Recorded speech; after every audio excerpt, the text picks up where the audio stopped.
Hello and welcome to Willing Spirit. Today we'll be covering the Madison Square Garden rally for Trump. Trump has a great team supporting him, with everyone contributing something unique. There were a lot of great speeches, but I'll just be picking out the ones that really jumped out the most. We have a lot of content to go through, so let's jump right into it. The first speaker we're covering is Mike Johnson. Mike Johnson is the Speaker of the House and a representative from Louisiana. Hello, Madison Square Garden. Is New York ready to make America great again? My friends, I came here tonight so excited to be with you. I came off of the field to give you a very important field report. Now, I've been traveling all around the country, nonstop. We've been to the red states and the blue states. We've been to the safe districts and the swing districts. We've been all around America. And I'm going to tell you what's happening right now. I'm here to report something. There's something very powerful happening out there among the base, okay? I'm telling you, there's an energy out there that we have not seen before. And I am convinced that in 9 days, we are going to grow the House majority, we're going to take back the Senate, and send Donald Trump back to the White House.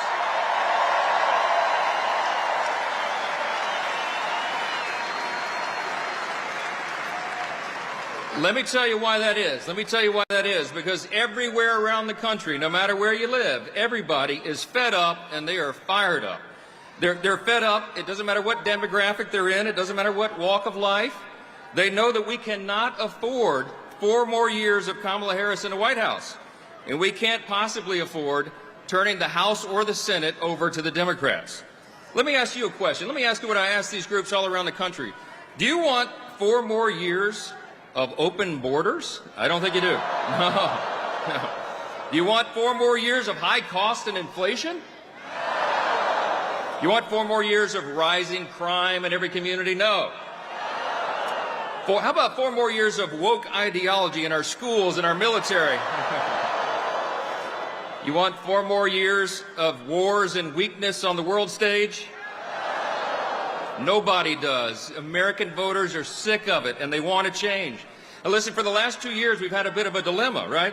The House has been the only firewall in Washington standing between Chuck Schumer and the Democrats in the Senate, Kamala Harris and Joe Biden, and the American people.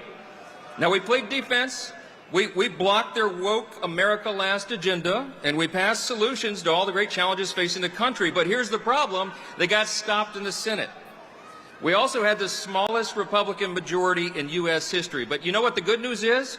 We're about to grow that majority. That's what's going to happen on November 5th. New York is going to make that happen. You're going to elect your incumbents here and our challengers, and you're going to make the big difference. And we need a Republican Senate so we can retire Chuck Schumer for good.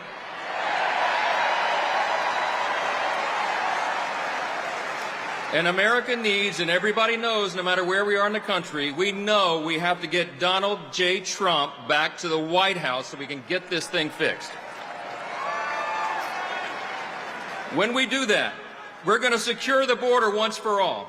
We're going to unleash American energy dominance again. We're going to lower the cost of living.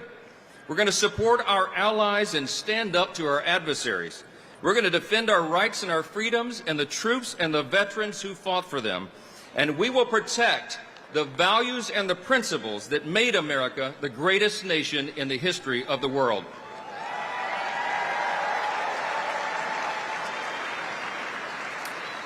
I'll just leave you with this thought. We're not in a battle this time just between 2 different political parties. It's much deeper than that. There's something much more fundamental going on. We're in a battle between 2 completely different visions for who we are as a nation and who we're going to be. We revere the founding principles. We revere our Judeo-Christian foundations. We revere individual freedom and limited government and the rule of law and peace through strength and fiscal responsibility, free markets, human dignity, secure borders. But the other team doesn't anymore, my friends. This is not your father's Democratic Party. They are now full on to Marxism and socialism. They don't envision for us to save the founding principles and the greatest nation in the history of the world. Instead, what they envision for us is that we would be some sort of European-style Marxist borderless utopia We all know that's a dangerous fool's errand. You know what's going to happen in 9 days? The American people are going to let their voices be heard. We are going to take this country back.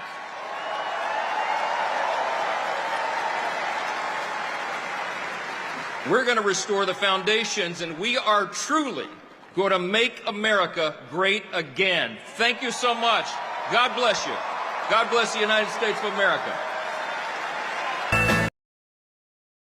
Right, so Mike does a great job identifying the problems, solutions, and a path to the Republicans winning. This is a stark contrast for the last episode where Bret Baier was interviewing Kamala Harris, and it was like pulling teeth to understand her agenda and her goals.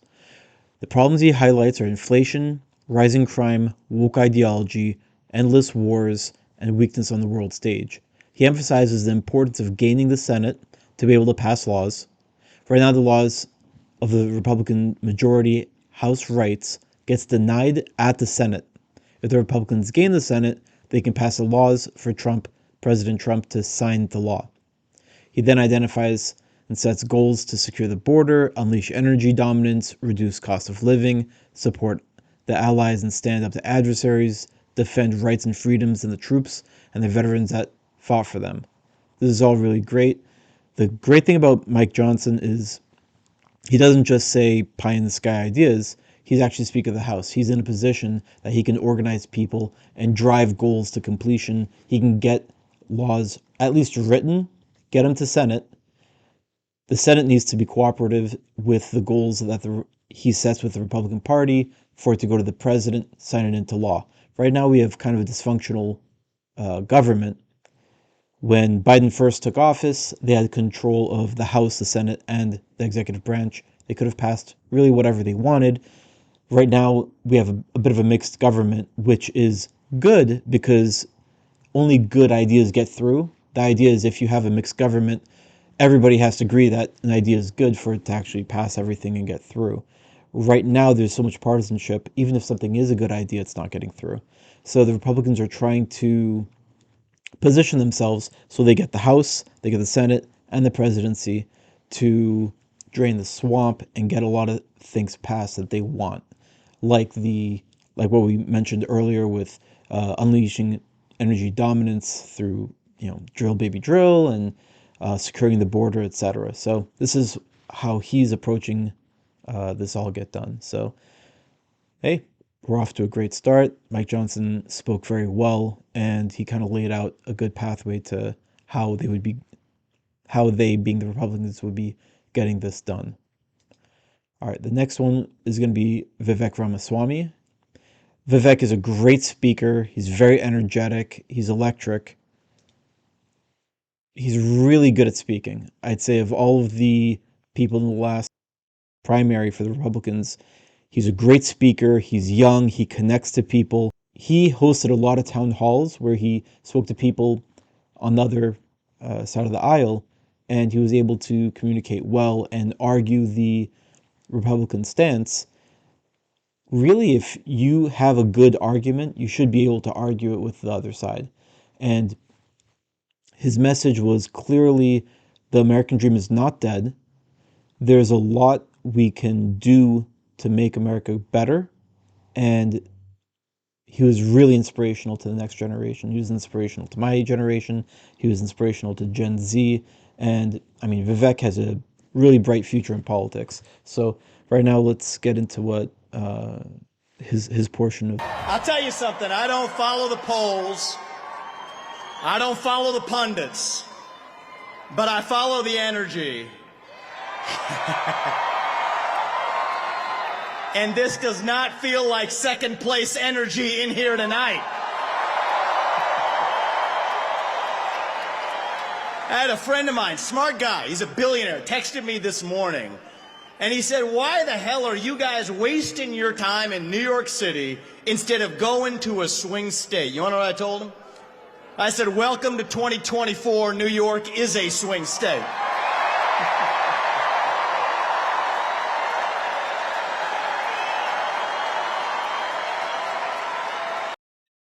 It's a great point. A lot of politicians and pundits focus on swing states.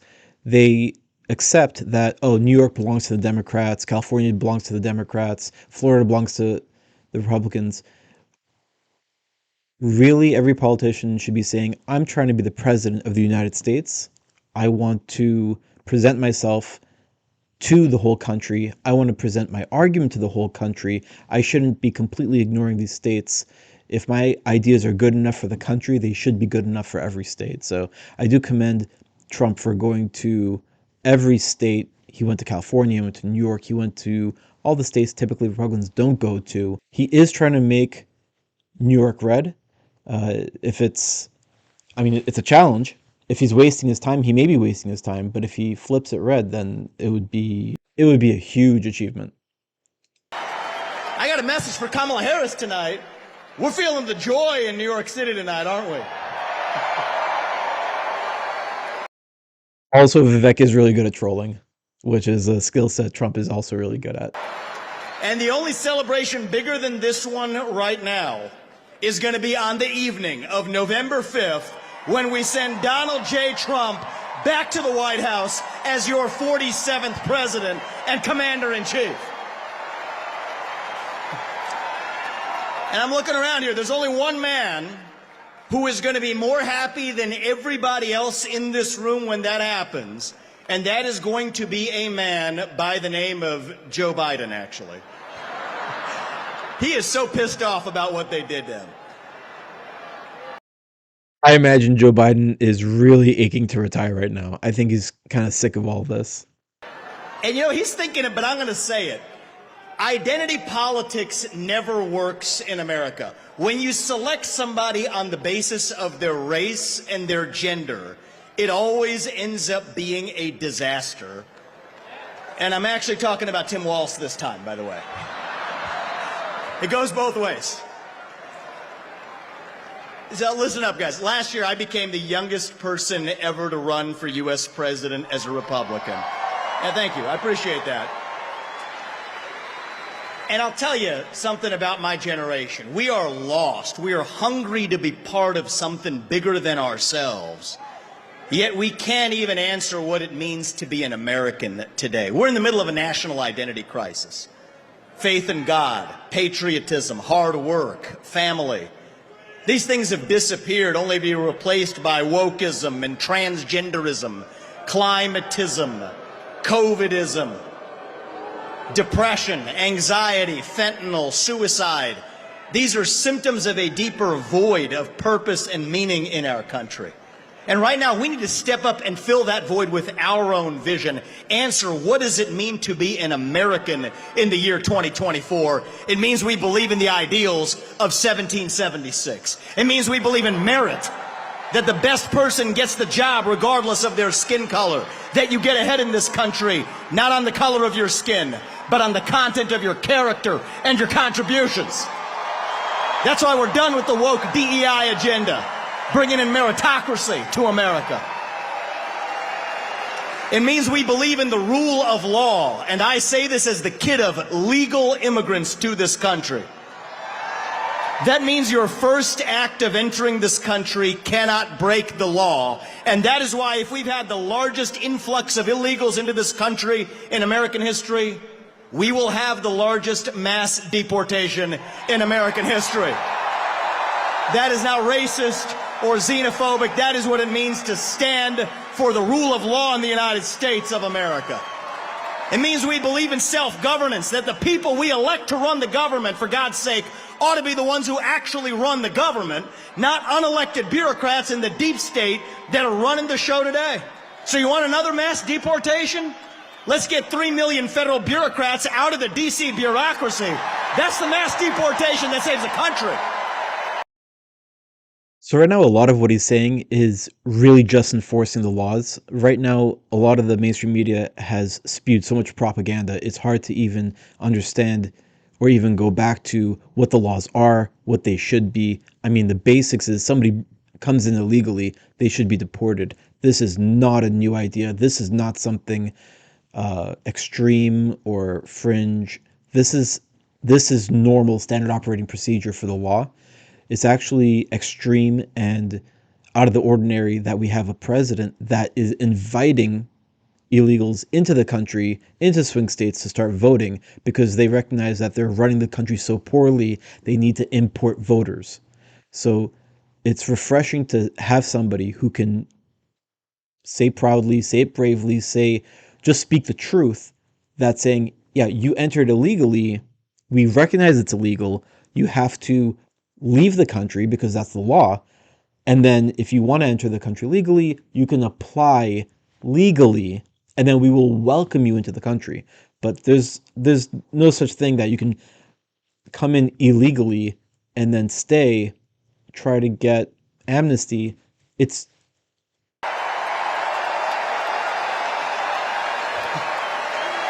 What does it mean to be American? It means we have elections we can trust and believe in, and that means single-day voting on Election Day as a national holiday with paper ballots and government-issued ID to match the voter file.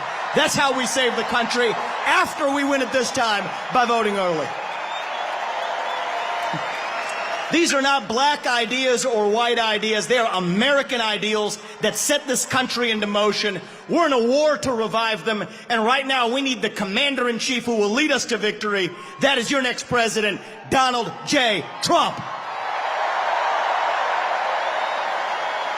If you want to seal the border, vote Trump.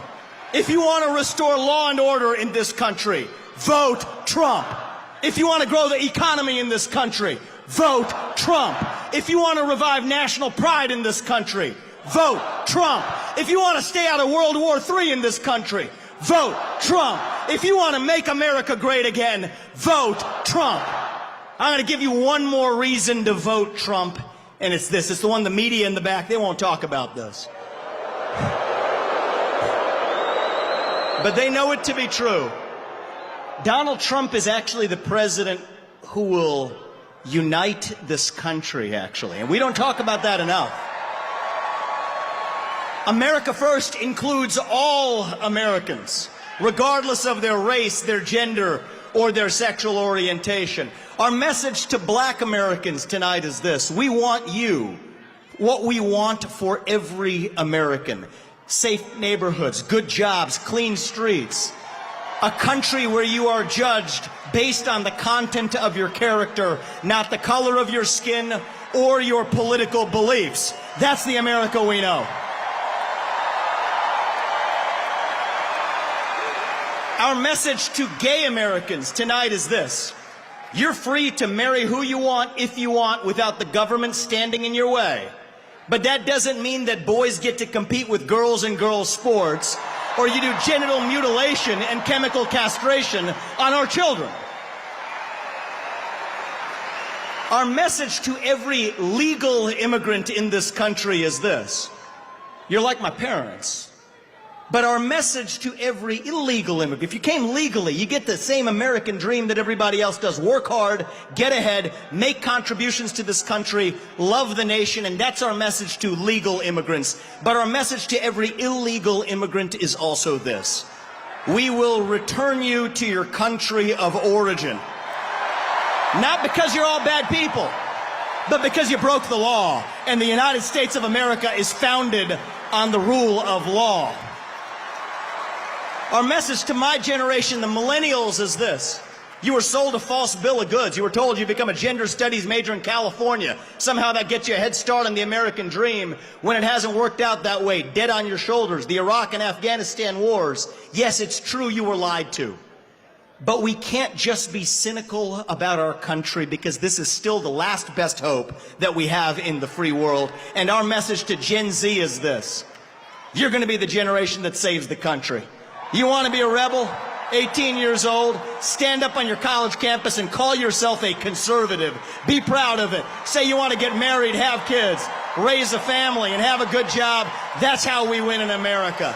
We don't have to be this nation in decline. We are still on our way up. We're still that country where we will look our children in the eye and mean it when we tell them, you get ahead in the United States with your own hard work, your own commitment, your own dedication, and that you know what? You are free to speak your mind at every step of the way.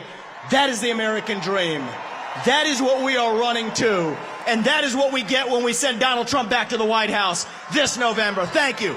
God bless you and the great state of New York, and may God bless our United States of America. Thank you, God bless. Thank you, guys.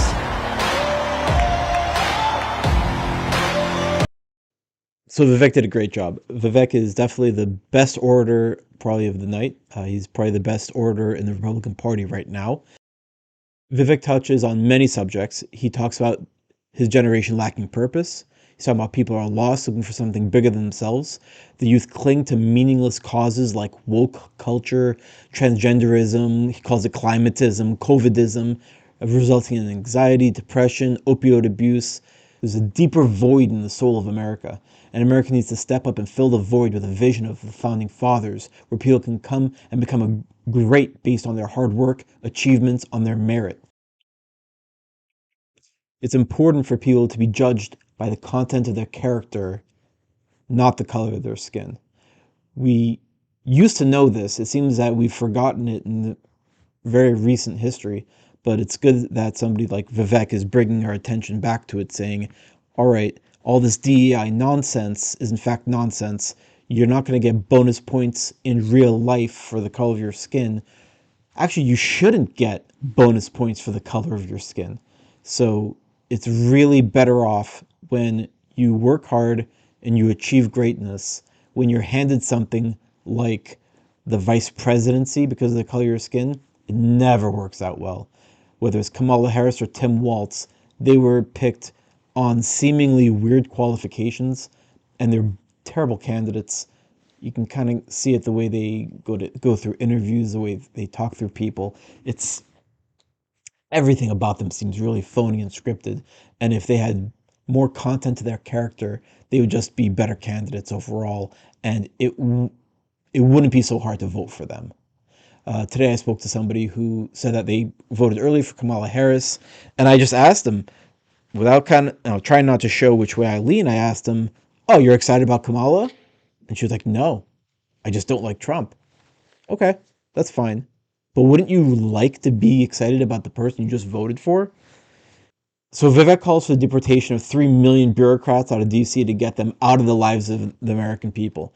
People should be governed by elected officials, not a staff of united bureaucrats. This is a throwback to something that he talks frequently about, which is the system of politics and Trump's fight. Trump is not finding a candidate, but rather a machine.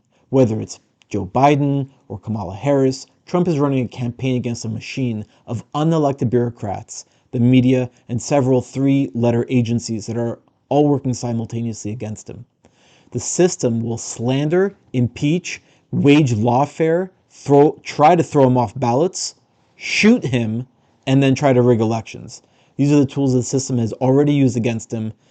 It is a tough battle, but the Holy Spirit is strong in Trump.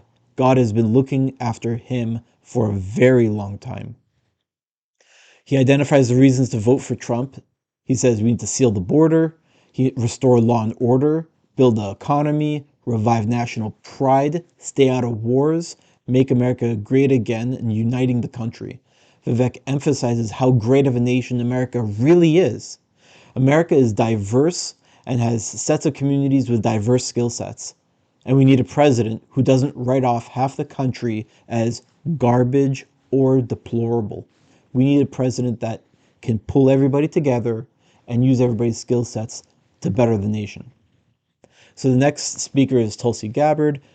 Tulsi Gabbard has a really unique history with the Democratic Party. She was deep in the Democratic Party. She even ran as a candidate in the primary back in 2020 for the Democrats. And honestly, in my opinion, I think she was the best candidate. But again, the machine would not pick her. The machine identified her as somebody that wasn't going to be a puppet, and they clearly pushed her out. If you look at the media coverage of her, it was all negative, really for no reason. She never said anything scandalous at all. She wasn't a scandalous candidate. The most scandalous thing she said was, we shouldn't go into pointless wars.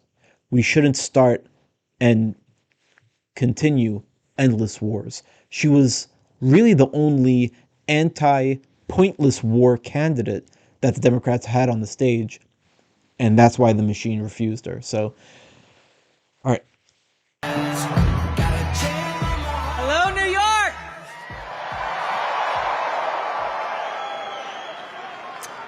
Join me as I say these words.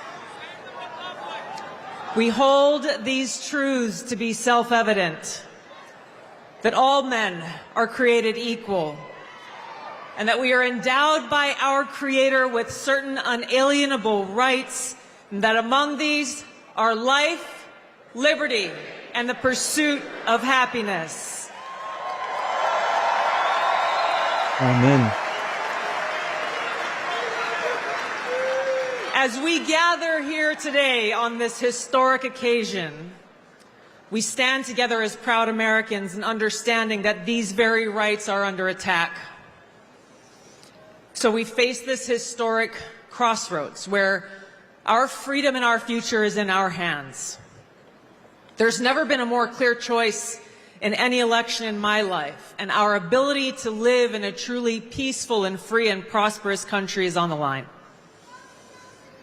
I love you too. Charisma she has is great. And it is that love that brings us together here today, that love for freedom, that love for our country and love for each other as fellow Americans, as children of God, that compels us to take action to save our country and defend our freedom.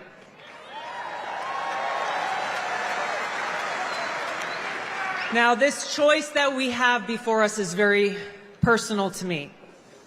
I'm a lieutenant colonel in the Army Reserve. I've served now for over 21 years.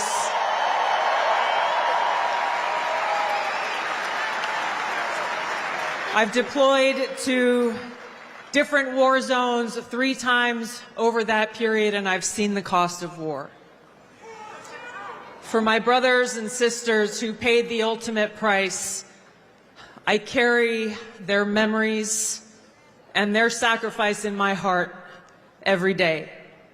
So this choice that we have before us as Americans is critical. It's important to us. It's important to those of us who serve, who have volunteered to put our lives on the line for the safety, security, and freedom of our country and our people, and it's critical to all of us. Here is the choice that we have. A vote for Kamala Harris is a vote for Dick Cheney, and it's a vote for war, more war, likely World War III and nuclear war. A vote for Donald Trump is a vote for a man who wants to end wars, not start them,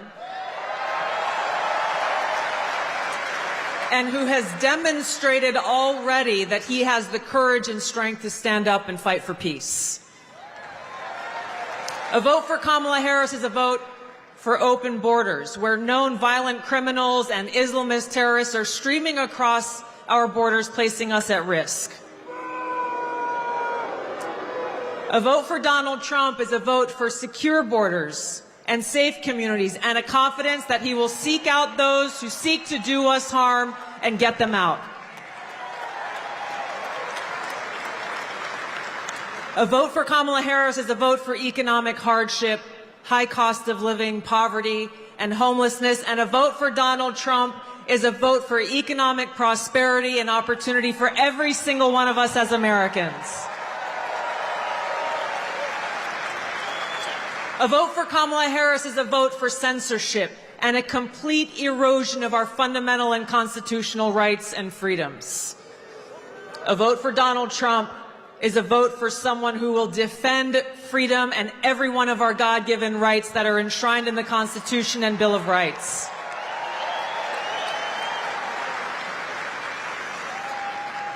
So the choice is ours. History will look back on us at this moment for the choice that we make. Did we choose war or peace? Did we choose poverty or prosperity? Did we choose censorship or freedom? Our freedom and our future is in our hands. We have just a few days left to complete this no-fail mission that we have before us to save our country. Nothing short of our future is on the line. So now, just as we've gathered here today in this historic place and this historic time, We will gather together all across this country, people of every race, ethnicity, religion, and creed, to stand together and defend our freedom and ensure our right to life, liberty, and the pursuit of happiness.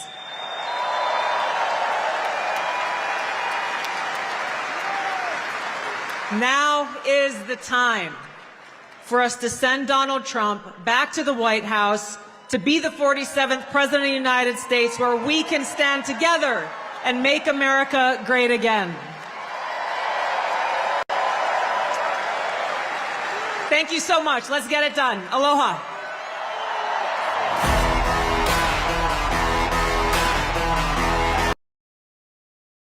All right, so Tulsi Gabbard is a really great speaker. She touches on her experience as a lieutenant colonel for the Army Reserve for over 20 years. She talks about the importance of this election. She says how a vote for Harris is a vote for Dick Cheney. It sounds like really powerful rhetoric. It sounds like she's exaggerating, but really the person that Kamala Harris is touring around with, saying how she can reach across the aisle, she's going around with Liz Cheney. Again, a really, really terrible example of a Republican that she's working with, especially since she got thrown out of her seat. Liz Cheney is just an extension of her father, Dick Cheney, who was a war hawk that, may I remind you, got us into the Iraq War.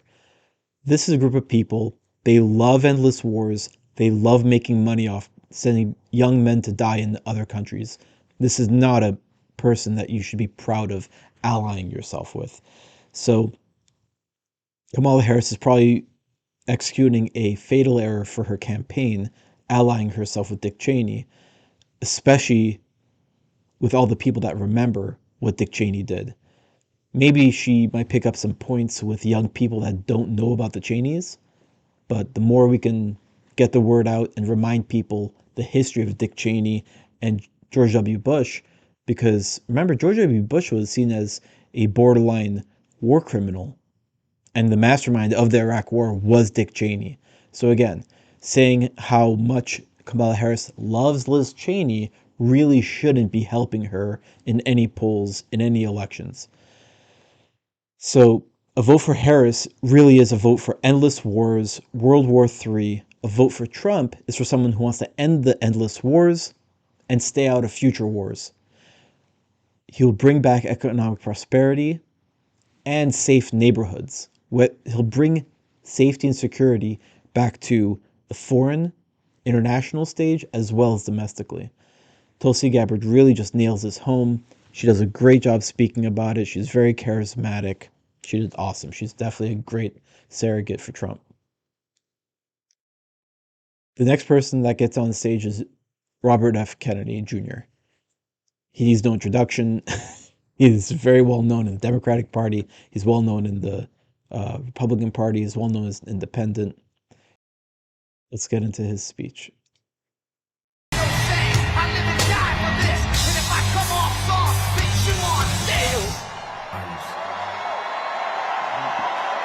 Thank you, New York. Thank you.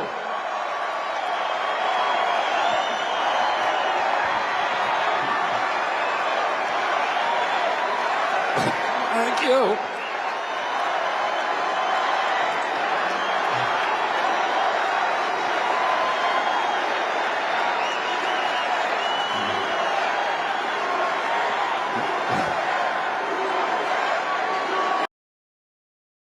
So Trump gets a lot of attention as somebody who he's rich, he's famous, he doesn't need any of this. I do want to highlight RFK Jr. is a real rock star. He has a great life. He's got plenty of money. He has plenty of accomplishments as a humanitarian, as a environmentalist.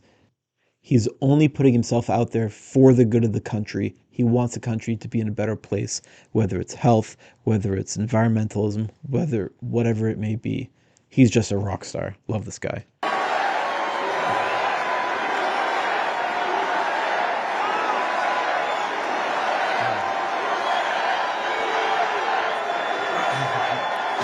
Thank you. A lot of people ask me why I left the Democratic Party.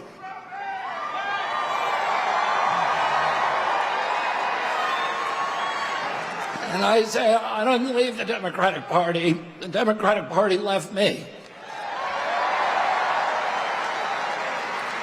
This is not. It's a trend. A lot of people are saying the Democratic Party left me, whether it be Tulsi Gabbard, RFK Jr., Elon Musk. These were all very left-leaning individuals, but unfortunately they were left so far behind because a lot of the, not the majority, there's a small group of extreme leftists pulling the party far left, and he's one of the people that just got left behind. Not the party anymore of Martin Luther King, of Robert Kennedy, of John Kennedy. That was the party of peace. It was the party of constitutional rights, of civil rights, of freedom of speech. It was the party that wanted to protect and nurture the middle class. It was the party that stood up to censorship, to surveillance, that stood up to the CIA, to the military complex, military-industrial complex. And it was the party that wanted to protect public health and women's sports.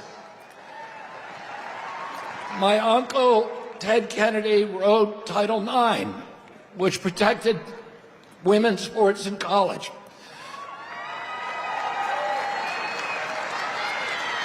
It was the party that believed in voting rights and fought for the right of every American to vote for the person of their choice.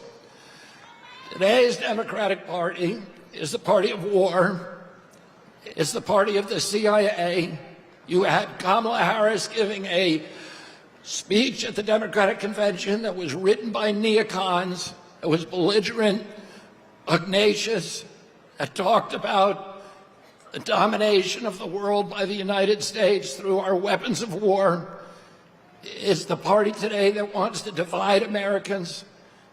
It's the party that is dismantling women's sports by letting men play women's sports.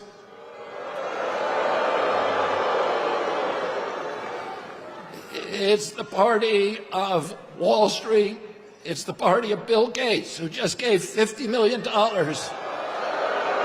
Kamala Harris. It's the party, and the Harris campaign is very proud that it received the endorsement of 50 former CIA agents and officers, and of John Bolton, and of Dick Cheney. These John Bolton and Dick Cheney, again, the biggest war hawks possible. are the people that gave us the war in Iraq, the worst foreign policy catastrophe that's ever happened to this country. These are the people that gave us the Patriot Act, that launched the surveillance state. These are the people that are trying to undermine voting rights in this country by weaponizing the federal agencies against political candidates, including me and Donald Trump and all other political candidates that can't win an election. And instead of bringing in a candidate who wins the primaries, abolish the primaries, and then pick two candidates, anointed them without receiving votes. We don't even know how Kamala Harris received the nomination. He touches on that. We don't know how she received the nomination. It would make sense that she is the front running mate if Joe Biden stepped down. The fact that Joe Biden is still in office, it raises a question, why is he not the front runner? There is a reason why he's not the front runner. That reason should be why he steps down, right? But he's not stepping down. So why is she the candidate? So he touches on this. There's actually no real reason for her to be the candidate other than she was just picked. She was hand-selected. Not democratically held. And this is the party of Wall Street, of big banks, of big data, of big tech, of the military contractors, and the parties of big pharma, big ag, big food, and big chemicals. It is the party that's given us the sickest children in the history of the world. When my uncle was president, 6% of Americans had chronic disease, and we spent 0 on chronic disease in this country. Today, 60% of Americans have chronic disease.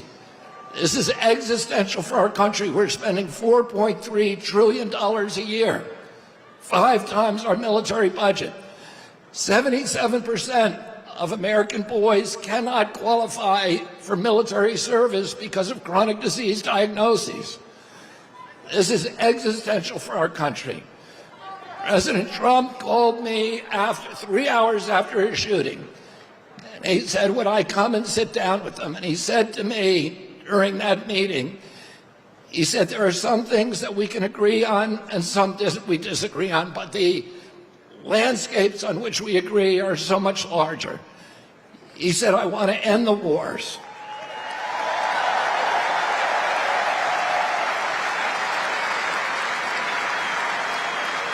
I want to end this surveillance and censorship.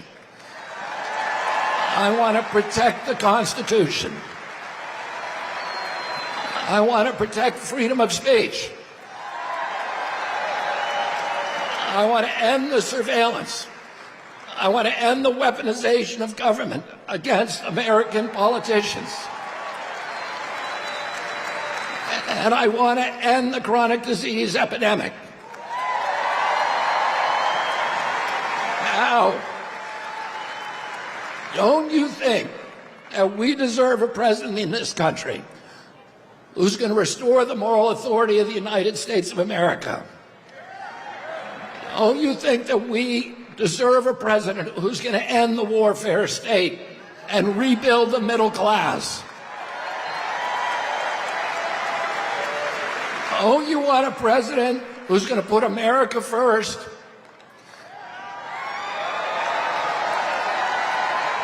And don't you want a president who's going to protect our children? And who's going to protect women's sports?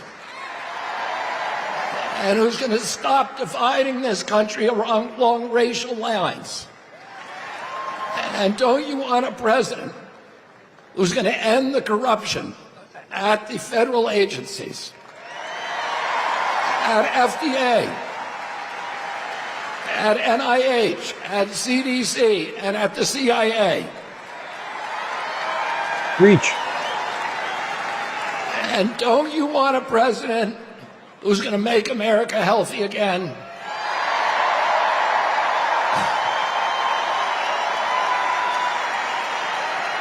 And don't you want a president who's going to make America great again?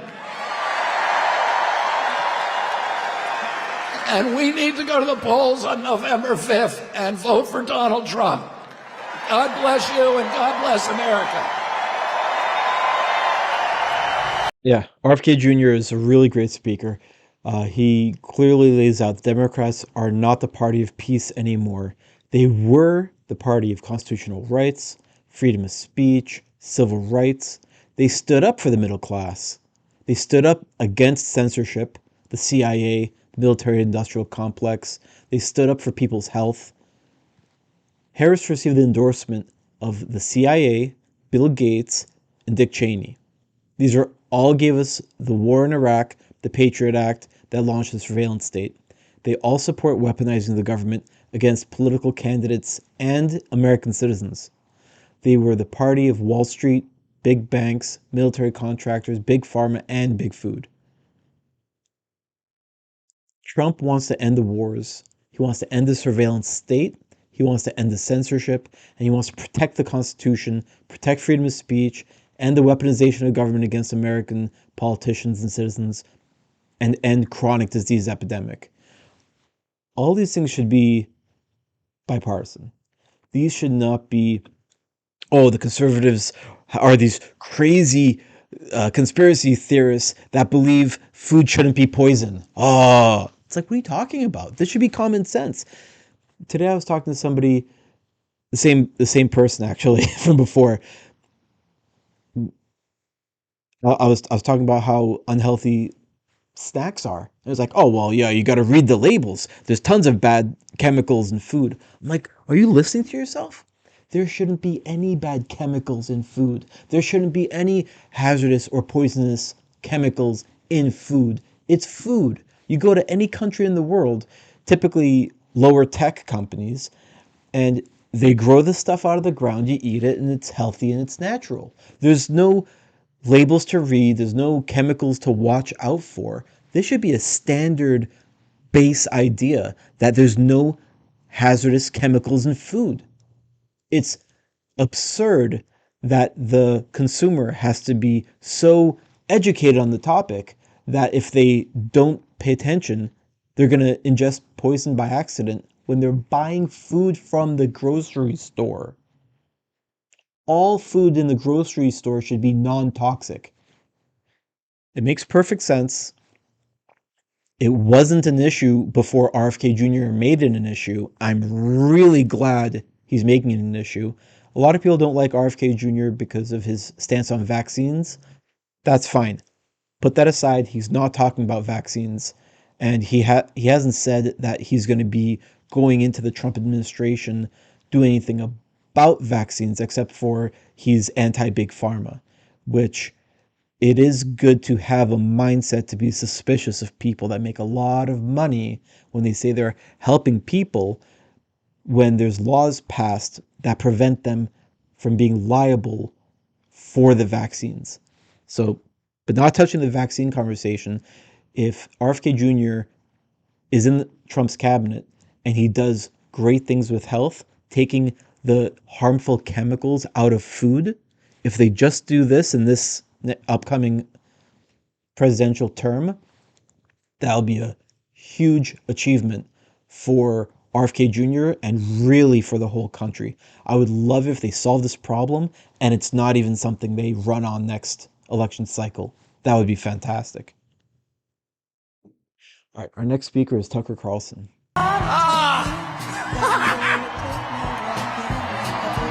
Thank you.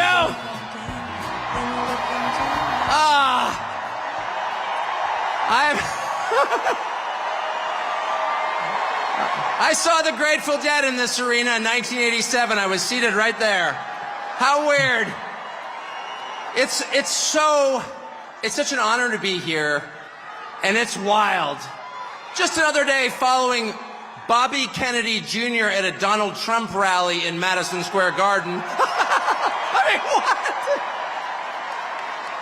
That's totally normal. Liz Cheney's out there with Kamala Harris. One thing that's really great about all these speakers is they're all very authentic. They're legitimately excited to be there. They're happy to be there. You feel the energy in the stadium.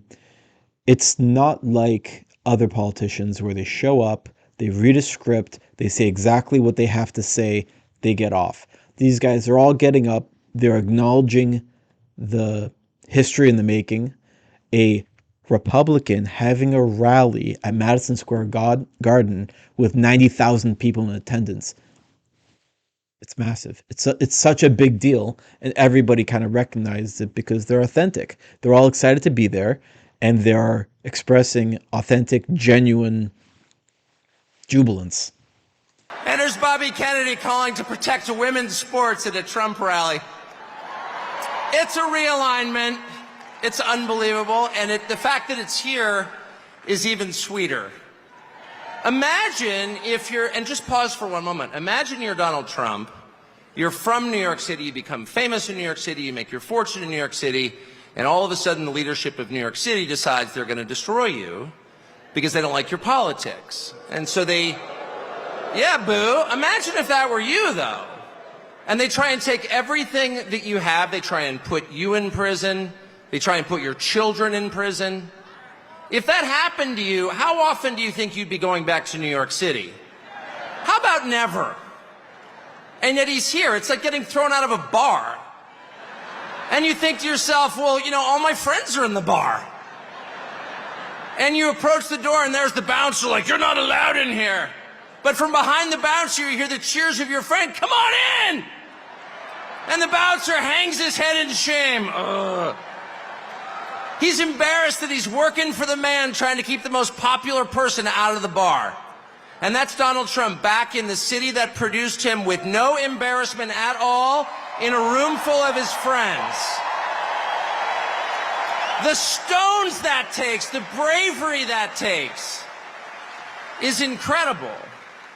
Donald Trump's gonna win. He's gonna win. I know that that's true. Why is Donald Trump gonna win? The people he's about to defeat have no idea. And they're panicked. They have no idea why people like Donald Trump. And their first theory was, well, Donald Trump is evil, so half the country's evil also. And that's one of the reasons they spent the last 4 years trying to destroy the country, because they're mad at its voters for liking Donald Trump. How much easier would it have been just to pause for 20 minutes and ask yourself honestly in some silent place, why do people like Donald Trump? And if they had been honest enough to ask themselves that question, they would have come up with the two main reasons, and here's what they are. The first reason that people like Donald Trump is because he likes them. That's why. And it's real. Affection is something you can't fake. I don't care how many times Kamala Harris would tell me she loves me, I don't believe her. I saw her kiss her husband with a mask on. A mask on. That's her version of love. It's fake. It's not real. They spent 10 years telling you Trump is a hater. Do you feel that on him? No, you don't. Because it's not there. I've spent a lot of time with Trump. And there's not one moment I've ever been with him off camera where he's spending his time grousing about people he hates. Ever. He's talking about the people and the country he loves in his private time. Trust me. And people know, in a country that has been taken over by a leadership class that actually despises them and their values and their history and their culture and their customs, really hates them to the point that it's trying to replace them, they know someone who actually has affection for them, and that's Donald Trump. And it's requited. It's requited. They know. When he goes to McDonald's and serves fries, like, he's not faking that at all. That's why that worked. Democratic media consultants are like, how is that working? Because it's real. That's why.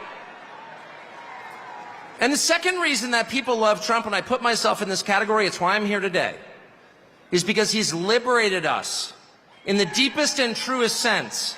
And the liberation he has brought to us is the liberation from the obligation to tell lies. Donald Trump has made it possible for the rest of us to tell the truth about the world around us. And that's the single most liberating thing you can do for people. If you want to enslave people, if you want to degrade them, force them to tell lies. And they have. They forced us to lie about everything at gunpoint, effectively. They put people in prison for refusing to lie. And not just the obvious lies that men can become women, or Vladimir Putin blew up the Nord Stream pipeline. No, honestly, he did. January 6th was an insurrection. They were unarmed, but it was very insurrection-y. Not even the obvious ones, but the big lie. You know what the big lie is? The big lie is that they're impressive. That's what the big lie is. That the people in charge have somehow earned the right to rule over you, and they haven't. And you know that. These are the single most useless people in the United States. They have no skills whatsoever. They've got 3/4 of the money, and they didn't earn it. They set up a system precisely for the purpose of awarding themselves wealth and power when it's undeserved. You look at Liz Cheney and you ask yourself honestly, what skill could she possibly have that allowed her to send hundreds of thousands of people to their deaths? Did she earn that? I don't think she did. No fair system would make Liz Cheney powerful. No fair system would make Larry Fink rich. No fair system would elevate someone like Kamala Harris to a presidential nomination. She's never been accused of doing anything useful. She has precisely no achievements. She's a nominee without getting a single vote. She is a metaphor for the system they created to make themselves rich and powerful, and then they have the gall to lecture you, the people who can actually change a flat tire and repair a power grid, who have useful jobs, who pay your taxes and work 40 hours a week, lecture you that you are somehow immoral. And Donald Trump has empowered the rest of us through mostly just sticking around in the face of their hate and abuse and persecution. He has given the rest of us the right to call BS on the charade. No, you are not better than us. No, you are not smarter than us. No, you do not deserve what you have. You probably stole it. No, you're not going to bully me into silence anymore. And I can promise you at this point, 9 days out, when Robert F. Kennedy Jr. and Elon Musk and Tulsi Gabbard and pretty much every high school senior and college shorty girl in the country has come out finally say, yeah, I am for Donald Trump, actually. When the entire country has realized there is nothing embarrassing about this, what's embarrassing is to take a perfectly great country and destroy it, as they have. I'm not ashamed. You should be. At that moment, it's going to be pretty tough for them 10 days from now to look in the eye to America with a straight face. It's going to be pretty hard to look at us and say, you know what? Kamala Harris, she got 85 million votes because she's just so impressive. As the first Samoan, Malaysian, low IQ, former California prosecutor ever to be elected president, it was just a groundswell of popular support. And anyone who thinks otherwise is just a freak or a criminal. At this stage of the game, after 9 years of listening to their lies and finding every single one of them totally false, no, it's not safe and effective, and no, she's not impressive. It's very hard for me to believe the rest of us are going to say, you know what, Joe Scarborough, you're right. You're right. She won fair and square because she's just so impressive. I don't think so. And to me, that is liberation. It's the freedom to say what's obviously true as a free man and not a slave. And I just want to say thank you, Donald Trump, for that.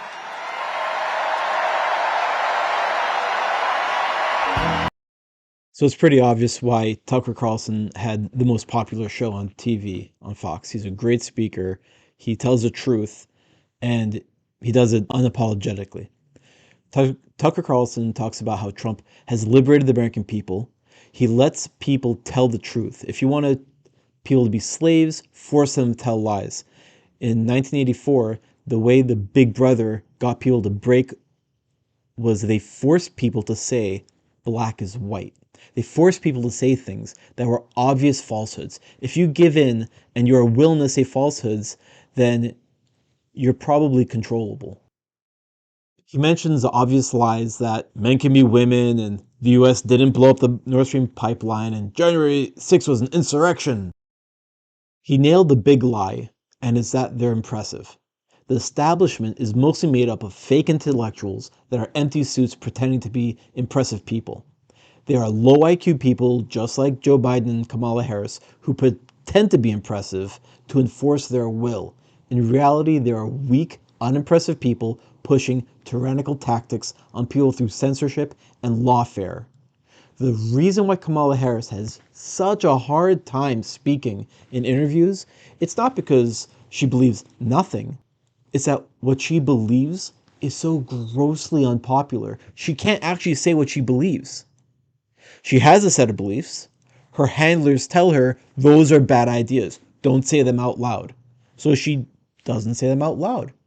And when you have strong beliefs and you're asked about them and you can't say them, what you're left with is word salads. So she's constantly talking in circles, talking about the passage of time and the significance of the time. And she talks a lot of nonsense because she can't actually say what she believes. Trump has a very clear message. We want to secure the border. We want to strengthen the country. We want to revitalize the national pride. We want to rebuild the country. Very straightforward. This is what I want to do. This is how we do it. 1, 2, 3. It's very easy for him to deliver a message because it's a clear message. Kamala Harris has an agenda and she can't communicate the agenda because if she did, it would be grossly unpopular. That's the hardest thing about her job. She has to pretend she doesn't have a grossly unpopular agenda. So Tucker did a great job talking about how the people in power really are unimpressive.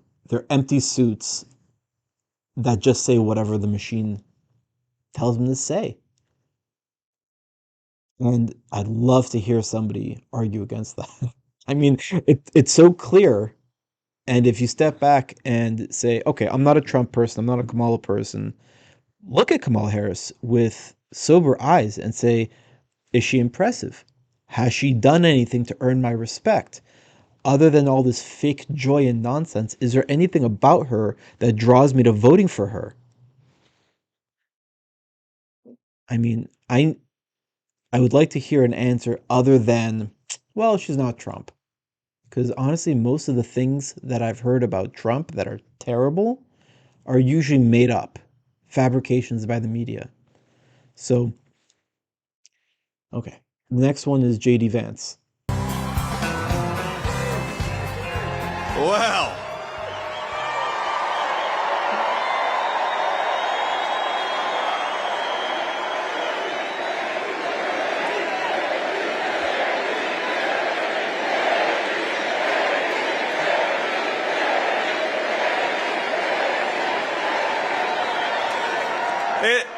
it is an honor to be here with all of you at Madison Square Garden.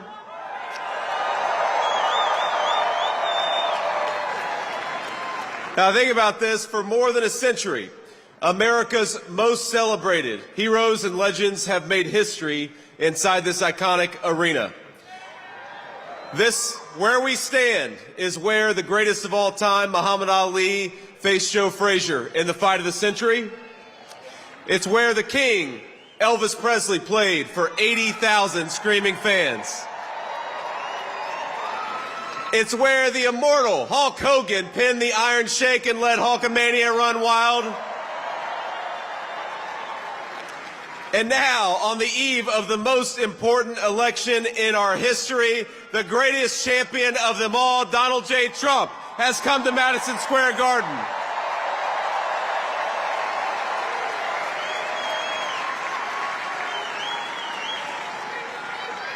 And I believe in just 8 short days, we are going to turn the United States of America red and make Donald J. Trump the President of the United States.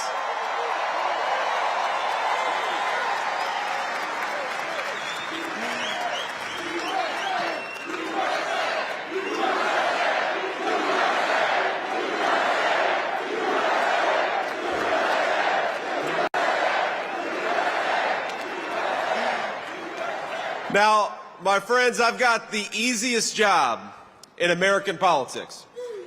Think about this. All I've got to do is remind people what life was like when Donald J. Trump was President of the United States. We had peace. We had prosperity. Take-home pay was rising the fastest that it had in 40 years. Inflation was at 1.5%, the lowest that it had been in a generation. Gas and groceries were affordable. And when Donald Trump was president, we had the most secure border in the history of this country.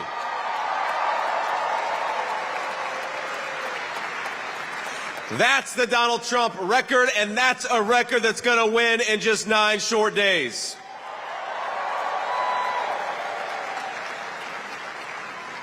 Now, I'm going to maybe surprise a little bit of the folks in this arena because I'm going to be a little bipartisan here. I'm going to talk about Governor Tim Walz, and I got to be honest with you, I feel bad for him. No.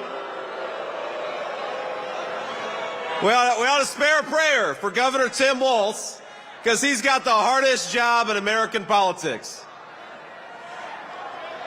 He's got to convince the American...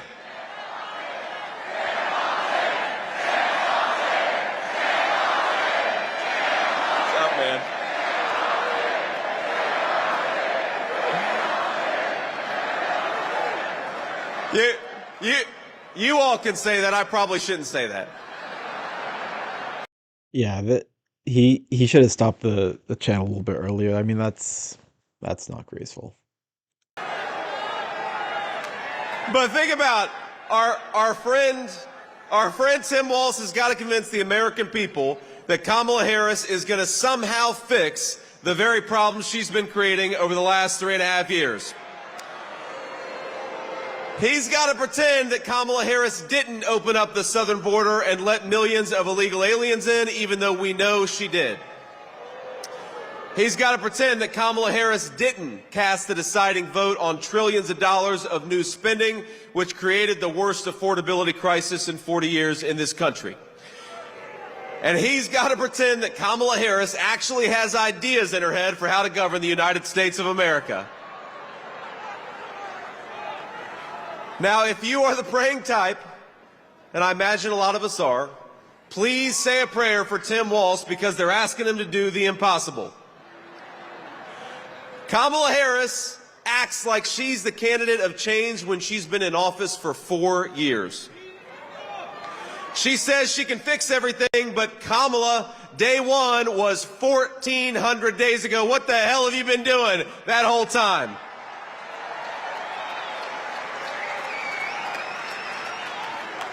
Now, my favorite Kamala Harris moment is that when somebody asks her for specifics on how she'll make life more affordable or groceries cheaper, she'll say, well, I grew up in a middle-class family. You say, Kamala Harris, how are you going to close down the southern border? Because for 4 years you've left it wide open. And she'll say, well, I made the hash browns when I worked at McDonald's and I was pretty good at it. And anybody with a lick of common sense is saying, Kamala Harris, you didn't answer the question. You didn't actually tell the American people how you're going to fix what you broke. And I got to be honest with you, even on that McDonald's answer, I'm not sure that she ever worked at McDonald's. In fact, I think our president, Donald J. Trump, has probably worked at McDonald's for longer than Kamala Harris has.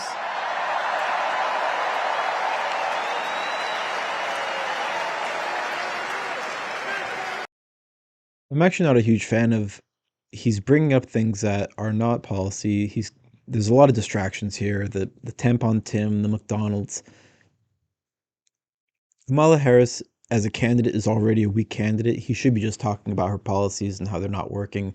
These distractions of McDonald's and tampon Tim, I mean, they're a little extra. I get they're a little flashy. There's appeal to it. People laugh and get excited about it. I mean, whatever.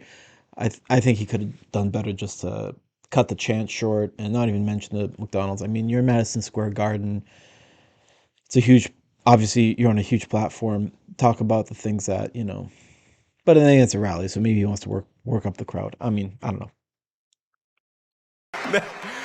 Now, I will say, I'm going to say one thing in Kamala Harris's defense. She does one thing very well. Look at this. You guys, you weren't expecting me to be so bipartisan, but I will say this for Kamala, that every time she does an interview, I think Donald Trump picks up about 100,000 votes.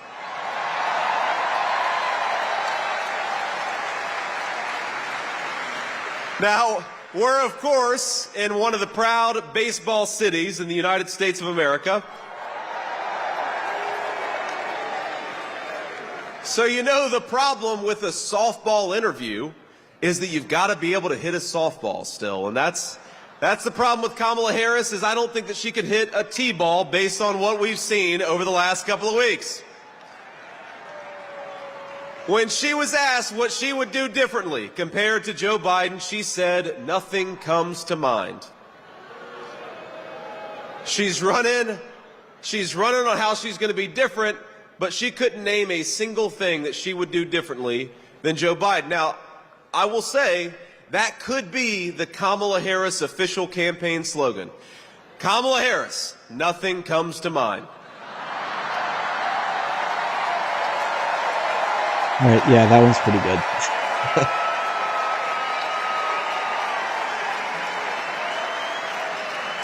Now, the other day, CNN asked if she had made any mistakes as vice president. Now, here's what she actually said, and I am quoting word for word. She said, in my role as vice president, I mean, I've probably worked very hard at making sure that I am well versed on issues, and I think that is very important.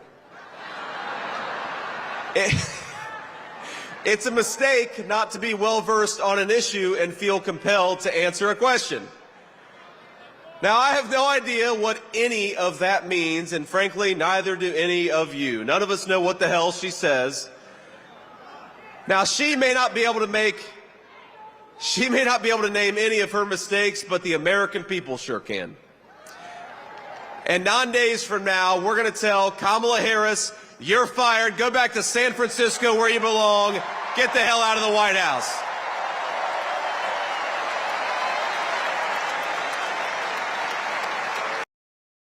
And this just goes back to Kamala Harris is definitely not the best Democrat Party candidate. She was just who the machine selected. There's a lot of other politicians. Some have worse ideas, but they're better speakers, so they present better. They would have stood a better chance of winning. There are some people that have better ideas, but they don't align with the machine. Democratic Party, if they had a proper primary, they could have gotten a better candidate. But she seemed to check off all the boxes for the identity politics, so they went with her. Now, together, Donald J. Trump and all of us as part of this movement are going to unleash a golden age of American prosperity. We're going to make life affordable again in the United States of America.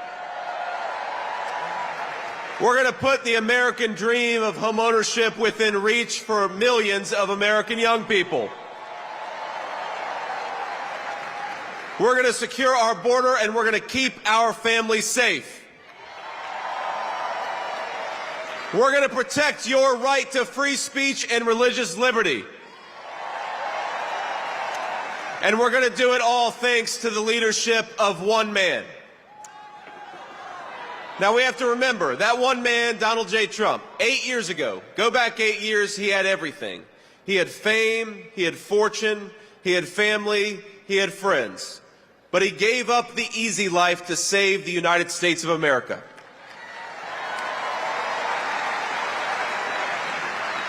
When they couldn't beat him, they tried to bankrupt him. When that didn't work, they tried to impeach him. When that didn't work, they tried to put him in federal prison, and when that didn't work, they even tried to kill him. But as sure as the American flag still waves, Donald Trump still stands, ready to fight, ready to win, and ready to make America great again. God bless you all. Thank you so much. Let's do it. So here J.D. Vance paints a picture of peace and prosperity, low cost of living, and world peace. That's a great pitch. And honestly, under Trump, that's the story of Trump's presidency. He had a very strong economy. All our adversaries were afraid to make the wrong move. Russia did not invade Ukraine. Putin even said that Ukraine is the apple of his eye and he wants to take it. And Trump said, don't do it. Don't go into Ukraine. If you do, I'm going to hit you in Moscow. And Putin was like, what? You're not going to do that. Trump was like, I might. Now, when you make moves like that, when you tell your adversary, oh, I'm going to hit you. Definitely I'm going to hit you. Even if your adversary says he's playing 3D chess thinking, oh, he's not going to hit me. He's going to go to sleep that night in the back of his head thinking, he might hit me. His media is saying he's unhinged and he does wild and crazy things. This isn't that crazy of a thing. Is it worth it? No, it's not worth it.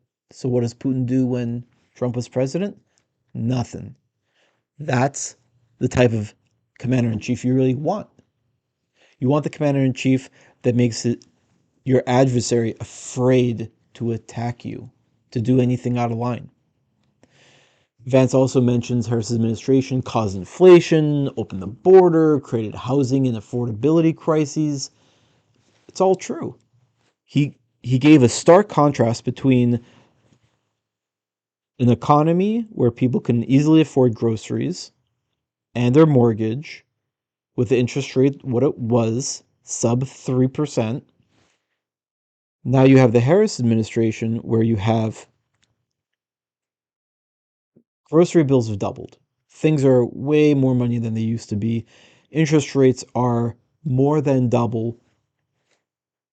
Just costs are out of control. So he paints a picture, and it seems that for somebody who's old enough to have lived through both, the contrast is stark and the choice is seemingly easy. Our next speaker is Elon Musk, who absolutely needs no introduction. Here we go.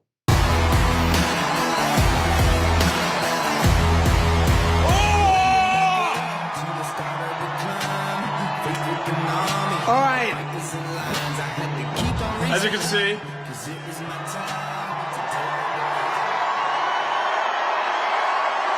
I'm not just MAGA, I'm dark, gothic MAGA. Well, the energy in this room is incredible.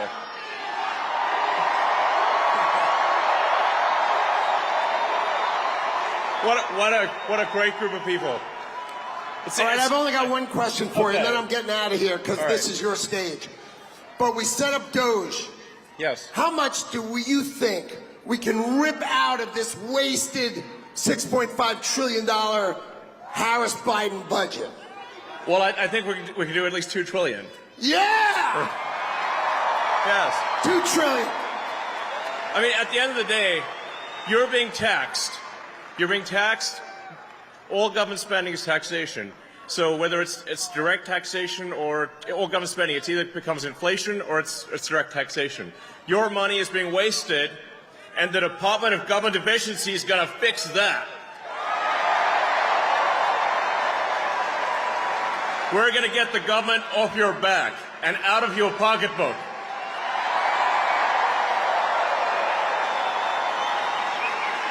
And America's just not just going to be great. America is going to reach heights that it has never seen before. The future is going to be amazing.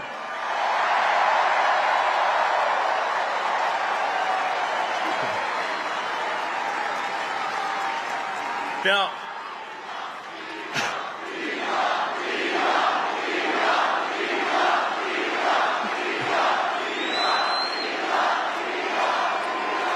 you guys are awesome. Honestly, this is like...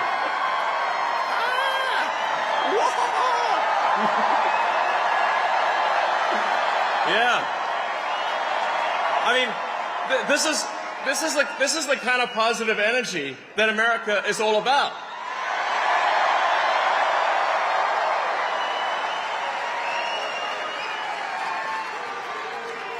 Yeah. USA, USA, USA, USA, USA. Ah! Yes. Now, I have something I want to ask you to do, though, because obviously we're somewhat preaching to the converted in this stadium, but there's a lot of people out there who need to vote for President Trump. Okay, so this is a real battle. This is a real election battle. So you need to get friends and family to vote. Make sure they vote early. This is important. We're going to be putting up a scorecard, okay? An early vote scorecard, state by state, county by county. What is the scorecard? Vote early. Vote now. Yeah.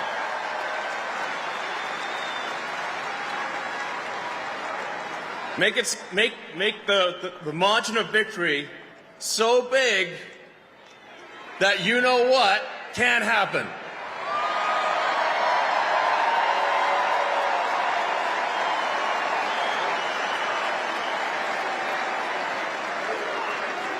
Massive, overwhelming sweep of every swing state, and even some of the states that people don't think are swing states. Massive, crushing victory Get everyone, friends, family, people on the street. Put the signs up, put the hat on. Let's go.